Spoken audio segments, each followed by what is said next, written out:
स्वागत है मेरे प्यारे मित्रों। अब इस कहानी का सिर्फ और 14 भाग ही बाकी है जो मैं जल्दी ही डाल दूंगी। आशा करती हूँ कि आप लोगों को ये कहानी सुनने में अच्छा लग रहा है। तो फिर अब हम कहानी को आगे बढ़ाते हैं। बाजिन, टैन, स्नो, चीता और वेन एक चट्टान के पीछे छुपे हुए हैं, जहाँ वेन कह रहा था कि उसे और इस ब्लैक माउंटेन वैली में नहीं रहना क्योंकि उसके पत्ते सूख रहे हैं।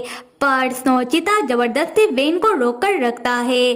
तब टैन और बाजिन देखते हैं कि बहुत सारे जंगली बीस्ट इकट्ठा होकर ब्लैक माउंटेन वैली से बाहर जा रहे हैं। ये देखकर टैन कहता है कि ब्लैक माउंटेन वैली के बाहर अभी भी राक्षसी औरा उतना भी कम नहीं हुआ है, क्या इन लोगों को मरना है? तब बाजिन बताने लगता है कि सारे जंगली बिस्ट नहीं जा रहे हैं, अभी भी कुछ जंगली बिस्ट ब्लैक माउंटेन वैली के अंदर है। टैन तब ऊपर की ओर इशारा करते हुए पूछने लगता है कि जब से हम इस ब्लैक माउंटेन वैली में आए हैं तब से मैं देख रहा हूँ कि ये वैली एक वायलेट कलर की शील्ड से कवर है।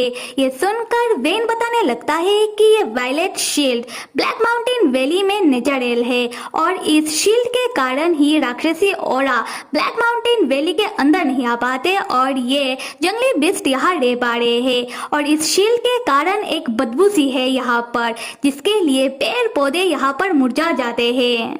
और वेन को ही देख लो, वेन के पत्ते कुछ ही समय में सूखकर झड़ने लगे हैं। तब बाजिन कहता है कि violet shield black mountain valley में नेचुरल नहीं है, बल्कि किसी ने अपनी कल्टीवेशन की शक्तियों से यह बनाया है। टैन पूछता है कि तुम्हें कैसे पता? तब बाजिन कल्टीवेशन का एनसाइक्लोपीडिया बताता है कि मैंने ये एक किताब में पढ़ा है और इस वायलेट शील्ड को कहते हैं राक्षसा अम्ब्रेला। बेसिकली ये राक्षसा अम्ब्रेला पेड़ पौधों की एनर्जी को अपने अंदर समा लेता है, जिससे पेड़ पौधा सूख जाते हैं और जो जंगली बिस्ट और दानव सदियों से इस राक्षसा अम्ब्रेला के नीचे रह कर उन लोगों की खून और ऑरा खराब हो चुके हैं। ये सुनकर वेन कहता है कि इसका मतलब बदबू इस चीज का है। तब हम टैन को देखते हैं जो मने मन सोच रहा था कि राक्षसा अम्ब्रेला, इस बारे में मैंने कहीं तो सुना है पर कहाँ याद नहीं आ रहा। बाजिन अपनी बातों को जारी रखता हुआ कहता है कि जिस किसी कल्टीवेटर ने यहाँ पर राक्षसा अम्ब्रेला बनाया है उसने ये सोचकर बनाया कि यहाँ के जानवर राक्षसी औरे से सुरक्षित रह सके, पर इससे ज्यादा उसने कुछ नहीं सोचा कि अगर यहाँ के जानवर राक्षसी औरे से बच भी जाएंगे उसके बाद वो लोग कैसे रहेंगे, क्योंकि यहाँ के जो जंगली बिस्ट है उनके अंदर उतना अकल है नहीं और नेचर से वो लोग बहुत ही वायलेंट है। और कोई अगर इन्हें गाइड नहीं करेगा तो वो लोग आसानी से रास्ता भटक कर कहीं भी जा सकते हैं और खुद को बचाने के लिए और खुद को शक्तिशाली बनाने के लिए यहाँ के जंगली बिस्ट अपनी ही प्रजाति के जंगली बिस्ट को खा जाते हैं, क्योंकि उन लोगों के लिए अपनी शक्तियाँ ज्यादा जरूरी है।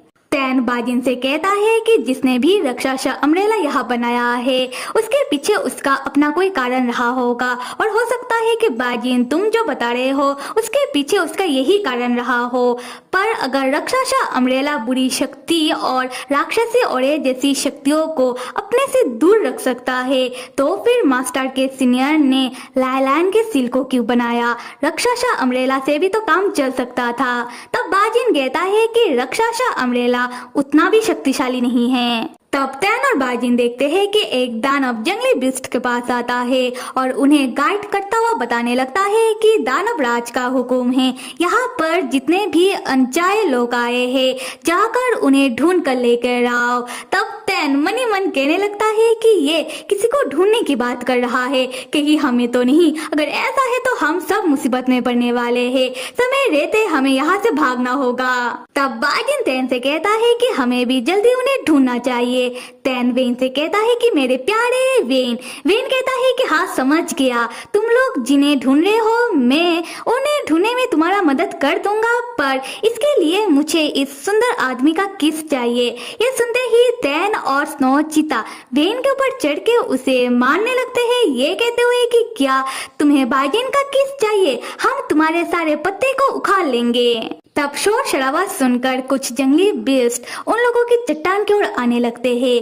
ये देखकर स्नो चीता अपने मुंह से राक्षसी औरा उन जंगली बिस्ट के ऊपर उगल देता है, जिससे वो जंगली बिस्ट बिस्ट उधर ही ढेर हो जाते हैं और बाकी वहां से भाग जाते हैं। उसके बाद तैन और बाजिन देखते हैं कि सारे जंगली बिस्ट एक साथ होकर ब्लैक माउंटेन वैली के बाहर एक दिशा की ओर बढ़ने लगते हैं। ये देखकर तैन पूछता है कि बाजिन तुम्हें क्या लगता है ये लोग कहाँ जा रहे हैं?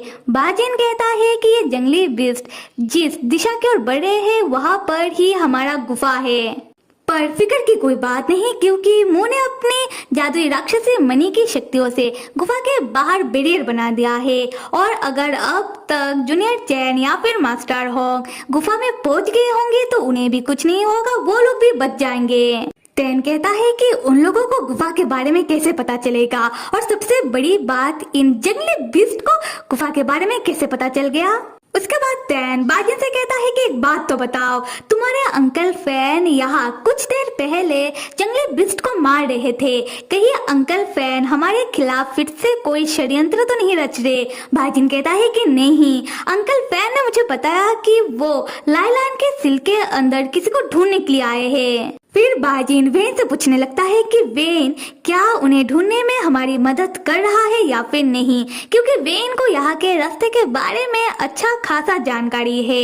वेन तो बाजिन को कोई जवाब नहीं देता, बल्कि मन ही मन कहता है कि तुमने मुझे खुद को किस तो करने नहीं दिया, तो लो मैं तुम्हें कोई जवाब नहीं दूंगा। तैन वेन के पास आकर बड़ी सी मुस्कुराहट के साथ कहता है कि मेरे प्यारे न्यारे वेन, तुमने मुझसे कहा था कि हम लुका छुपी खेले, तो मैंने तुम्हारे साथ खेला।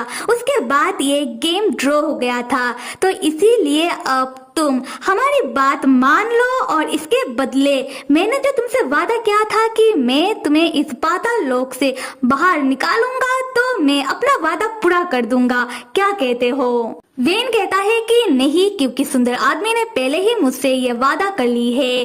तैन बाजिन से पूछता है कि क्या ये बात सच है?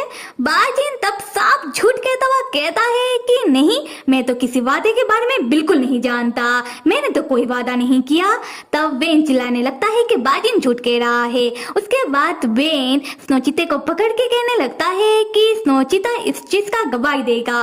तब स्नोचिता भी अपना मुंडी ना हिलाते हुए कहता है कि मुझसे कुछ मत पूछो, मैं भी कुछ नहीं जानता। और मन ही मन कहता है कि जब भी तैन का बात आता है तब मास्टर अपना हर एक वादे को तोड़ देते हैं। तैन तब वेन से कहता है कि वेन अभी भी सोचने का वक्त है, तो फिर क्या कहते हो? तब वेन दौड़कर तैन को आकर हक कर लेता है और तैन से कहने लगता है कि तैन तुम बहुत ही हैंडसम हो, तुम बहुत ही चार्मिंग हो, मुझे पक्का विश्वास है कि तुम अपने वादे को जरूर निभाओगे। वेन तब मन में कहता है कि सुंदर आदमी सिर्फ तैन का ही बात मानता है, तो मुझे तैन को ही पटाना चाहिए। तैन तब शर्माता हुआ वेन को धक्का मारता हुआ कहता है कि हाँ, पता है कि मैं बहुत ही हैंडसम हूँ, चार्मिंग हूँ, इसका मतलब ये नहीं कि मुझे कोई भी हक कर सकता है, मुझे हक करने का हक सिर्फ बाजिन को है। खैर, उसके बाद वेन पूछने लगता है कि तुम लोग जिन्हें ढूंढ रहे हो वो दिखने में कैसे है, ये तो बताओ। और मैं तुम लोगों को वादा नहीं कर सकता कि मैं उन लोगों को ढूंढ लूंगा, क्योंकि ब्लैक माउंटेन वैली में बहुत सारे ऐसे प्लेस है जहाँ मैं नहीं जा सकता। यहाँ से सीन शिफ्ट होकर गुफा का सीन हम देखते हैं, जहाँ गुफा के बाहर सारे जंगली बिस्ट आ गए हैं और बैरियर को तोड़ने की कोशिश कर रहे थे। तब गुफा के अंदर से ये सब जूनियर चैन और लियो देख रहे थे। जूनियर चैन कह रहा था कि इतने सारे जंगली बिस्ट अचानक गुफा के बाहर कैसे आ गए, और लियो कह रहा था कि फिक्र की कोई बात नहीं, मैं इन जंगली बिस्ट को संभाल लूंगा। जूनियर चैन कहता है कि ऐसी बात नहीं है, अगर बैरियर टूट गया तब बाहर जितने भी राक्षसी औरा है वो भी गुफा के अंदर आ जाएंगे, और ऐसे भी ये जंगली बिस्ट संख्या में बहुत ज्यादा है, और अब हमें तैयार हो जाना चाहिए। और मुझे जितना लगता है कि पक्का कोई कारण होगा जिसके लिए जंगली बिस्ट गुफा के अंदर आना चाहते हैं। तब लियो कहता है कि मुझे लगता है कि शायद राक्षसी मणि जो गुफा को राक्षसी औरा से भी प्रोटेक्ट कर रहा है, इसीलिए ये जंगली बिस्ट भी गुफा के अंदर आना चाहते हैं। तब जूनियर चैन मनी मन सोचता है कि मुझे नहीं लगता, अगर ऐसी बात होती तो ये जंगली बिस्ट बहुत पहले ही गुफा के अंदर आने की कोशिश करती, तो फिर अब क्यों? तब पीछे से मुंह आता है और बताता है कि इन जंगली बीस्ट को यहाँ आने का किसी ने आदेश दिया है। जूनियर चैन मुंह को देखते ही कहता है कि मुंह तुम बाहर क्यों आए हो, तुम जाकर आराम करो। मुंह कहता है कि इतनी शोर में मैं आराम कैसे कर लूं, और ऐसे भी ये बेरियर इतने सारे जंगली बीस्ट को ज्यादा देर तक रोक कर नहीं रख पाएगा, तो मुझे अपनी शक्तियों से इस बेरियर को और मजबूत करना होगा। तब जूनियर चैन और लियो दोनों ही मुंह को मना कर देते हैं और जूनियर चैन मुंह को समझाने लगता है कि मुंह, अगर तुम अपनी शक्तियों का और इस्तेमाल करोगे तो तुम और कमजोर हो जाओगे। तुम हमें बताओ, मैं और लियो अपनी शक्तियों से बैरियर को मजबूत करेंगे। मुंह मुस्कुराते हुए कहता है कि इस बैरियर को मैंने अपनी जादुई राक्षसी मणि की शक्तियों से बनाया है, तो मुझे इस बैरियर को मजबूत करने के लिए जादुई राक्षसी मणि की शक्तियों की जरूरत होगा। ये सुनकर जूनियर चैन और घबरा जाता है, तो मुंह मुस्कुराते हुए कहता है कि फिक्र की कोई बात नहीं, इसके लिए मुझे अपनी ज्यादा शक्तियों की जरूरत नहीं होगा, क्योंकि मैं अपनी शक्तियाँ जो किसी और चीज में लगाने वाला हूँ। ये सुनकर जूनियर चैन शर्माने लगता है, क्योंकि यहाँ पर मुंह जंगल तो रोमांस के बारे में बात कर रहा है। खैर, जूनियर चैन शर्माते हुए कहता है कि मुंह, तुम्हें जो करना है करो, पर मैं तुम्हारे साथ रहूंगा। तब दूर खड़ा हुआ लियो, जिसे समझ तो नहीं आता कि मुंह जूनियर चैन से क्या कहता है, पर लियो मन ही मन सोचने लगता है कि जूनियर चैन कितना बेवकूफ है, वो बिल्कुल मेरी तरह मास्टर का हर एक बात आसानी से मान जाता है। खैर, लियो तब मुंह से कहता है कि मास्टर, मैं आपका चेला हूँ, तो मैं इन जंगली बीस्ट को संभालने में आपका मदद करूंगा। मुंह लियो से कहता है कि लियो, तुम्हारा शुक्रिया, क्योंकि तुम इतने देर से जो गुफा के बाहर पहरा दे रहे थे। ये सुनकर लियो बहुत ही खुश होता है कि उसका मास्टर उसका तारीफ कर रहा है।